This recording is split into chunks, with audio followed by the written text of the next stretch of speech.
Hello नमस्कार, कैसे हैं आप सब। जी आज मैं बात कर रहा हूँ खेसारी लाल जी के बारे में, जिनका एक गाना रिलीज हुआ था कल सारेगामा हम भोजपुरी पर। जी गाने का नाम था परदेसिया, जो काफ़ी ज़्यादा धूम मचा रहा का। मात्र 100 मिनट में 1 घंटा 40 मिनट में 1 मिलियन भोजपुरी इतिहास में पहली बार सारा रिकॉर्ड तोड़ दिया इस गाने ने। काफ़ी ज़्यादा बवाल सॉन्ग है जो सारेगामा हम भोजपुरी पे परदेसिया सॉन्ग जो रिलीज हुआ था। इस गाने को खेसारी लाल यादव जी ने गाया था, साथ में शिल्पी राज एक्टर्स है इसमें, श्वेता महाराज जी ने तो कमाल का म्यूजिक दिया, आर्या शर्मा जी ने गाने को लिखा था, विजय चौहान जी ने।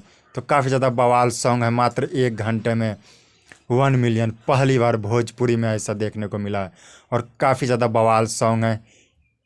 ऐसा बहुत कम देखने को मिलता है भोजपुरी में। तो वीडियो अच्छा लगे तो लाइक कमेंट सब्सक्राइब जरूर कीजिएगा। Thank you.